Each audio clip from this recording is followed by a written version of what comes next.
Good morning, everybody. Whew. This is not the best angle.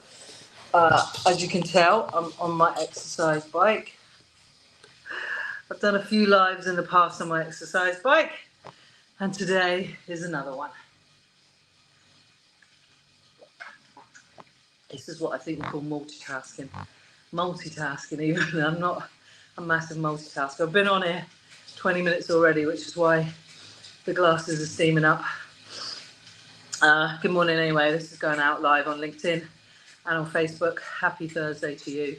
A few thoughts this morning. I called this live Don't Be Most People. I think I've probably done a live with that name before because this keeps coming up again and again and again. And I was reflecting last night on my week and on my clients and the conversations that I've had this week. And sometimes things are just so simple that we miss them. And as I was reflecting last night, which reflection is such a powerful tool, by the way, and a lot of people don't use it because some people say, "Oh, you should never look back." Well, I don't agree with that. I don't believe in dwelling in the past and staying in the past and keep returning to the negative bullshit. But there is ways that we can use the past to support us right now and to help us make progress. And I always encourage members in my community to reflect on a Wednesday evening, so you're halfway through the week. Where are you with your plans and your goals and your intentions? And also on a Sunday when you look back from the previous whole week.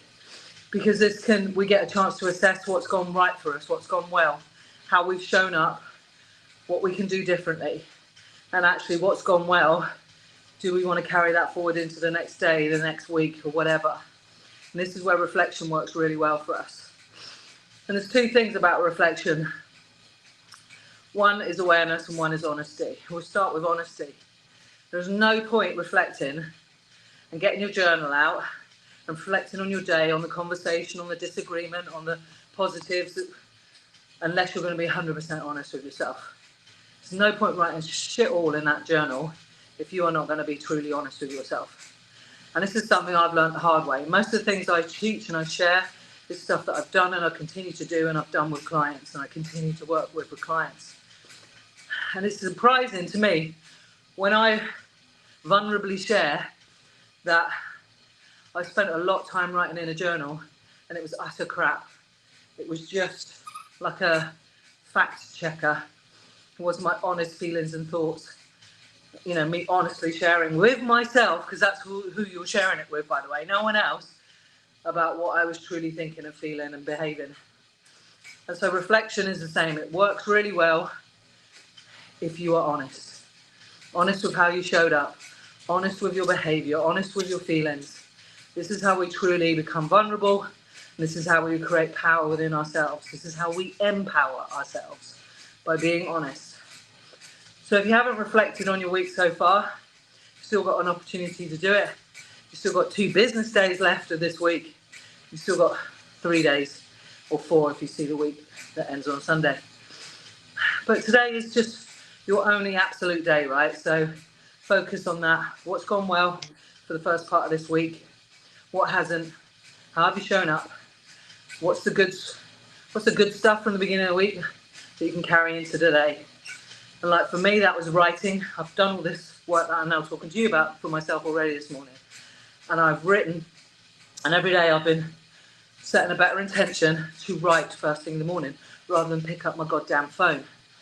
Because I love writing. It's therapeutic. It just gives me joy. And sometimes I get some words that come out that are actually quite inspirational. But most importantly, it makes me feel good. And so it's a really positive way to start my day. And I did my gratitude and everything like that. But you've got to find the thing for you, whatever that may be. So use reflection as a powerful tool that it is to empower you your now and to empower your future. And what comes off the back of that, because I was talking about writing honestly and being really honest with your reflections, is having the awareness to know when you're bullshitting yourself. Good morning, Stein. How are you? I hope you're well. I'm live on Facebook and Instagram. No, not Instagram. LinkedIn. So this is where working on your self-awareness really plays a key role in your life and in your reflections. Because I did this for myself the other day. I was writing in my journal and I realised I was bullshitting myself. I wasn't writing honestly. I wasn't reflecting honestly. If you're not going to reflect honestly, it's just no point doing it, because it's not going to help you progress. If anything, it's going to keep you stuck. And I caught myself. I had the self-awareness to recognise that I was actually not being honest. I wasn't being truthful. And this is why working on our self-awareness is absolutely crucial to personal development. Do you see the link? I just got to take some water. Because I always say, self-awareness is the number one key to personal development, personal growth. If you've got a team, if you're a leader, this is one of the key areas that you need to help your staff with and help yourself with. You need to have the self-awareness to understand how you're showing up for your team, for your clients, for your family. And so many people don't work on self-awareness. And without self-awareness, there's no personal development, there's no growth. So I had the self-awareness to recognise when I was journaling and reflecting that I was lying to myself. What I was writing down on that journal was utter bollocks. And I stopped myself. I took a few breaths, because I'm a breathwork teacher, massively believe in breath and calming the nervous system and connecting all of the systems that we have within our body, slowing the mind. And then I started to write honestly. Good morning, Femke. Happy Thursday. Yeah, I'm fine, Stone. So yeah, two things that you can look at today. Reflection and awareness. The two are intrinsically linked.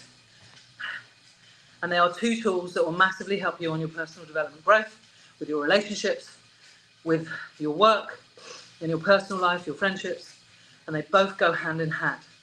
And I know this because I've just explained it to you why they work together, but I've had to do this all for myself. I've been coaching for years. I've done this work for 25, 27 years, something like that. And I know a thing or two about it. And what I've noticed with my clients is key areas that they want to work on. One of them is relationships, because we all have relationships, right? With ourselves, with our work people, colleagues, whether we're a leader or not, our staff, our friends, our lovers. And this is where things break down all the time. It's the one thing, if you go to the pub or a bar or somewhere, I guarantee you people are gossiping and bullshitting about other people. It's their fault. They should do this, they should do that. I had it with a friend just recently. You got to take a look in the mirror, my friend. Fucking hell. So, on my program that's starting on the 4th of September, sorry about all the sweat, we cover 4 key areas. And these areas, I'm not just plucked these areas out of the sky. These are the 4 areas through all of my years of coaching come up the most. Confidence, relationships, awareness, and purpose. We don't work through them in that order. I put them in that order because it's an analogy for crap, and it helps me remember and it helps other people remember. It's a bit catchy. So basically what we're going to do is we're going to work on your crap. And we start with awareness, because as I said a minute ago, awareness is one of the biggest keys to all personal growth and development. If you want to be part of that program, it's an online group coaching program. We start on September the 4th. We have all sorts of people come through that program.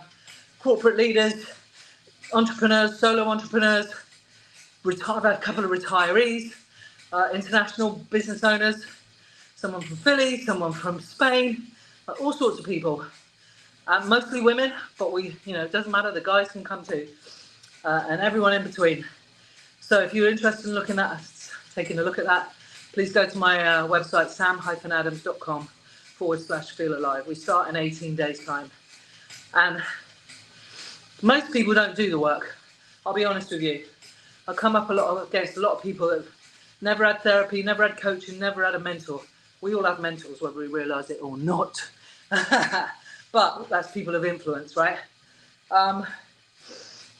Most people don't do the work until they absolutely have to, until they're in crisis, until they're about to lose their job, or the team is so bad that people are leaving left, right and centre, or until your marriage is breaking down and your partner is walking out the door. Most people don't do the work. Do the goddamn work. Do the work before you absolutely have to. And why should you? You think, well, why should I do it? Nothing's in crisis. Nothing, things are, bit mediocre, just about enough. You're limiting yourself. That's why. Because you're limiting yourself. You're not here to be limited, to be mediocre. You're here to thrive, whatever that is for you. That, like for me, sometimes thriving is sitting on the beach playing my ukulele. And that's it. Other times it's coaching a bunch of badass women around relationships. It doesn't matter, whatever it is to you, but are you doing those things? And do you feel life coursing through your veins? Like yesterday, like I did at the beach. Like on Tuesday when I coached my group. Felt amazing afterwards. You've got to find these things and connect to these things. And this is why you need to do the work before you need to do it. And not only will it make you a better version of you, and you'll lift the lid on all your limitations, but when you meet the crossroads, when you meet the challenges, the disagreements, the relationship problems, you will know how better to handle them. Because we touch on relationships, which includes boundary setting, the history of relationships, how they work, the cycle, because we all have this cycle, especially with the intimate ones.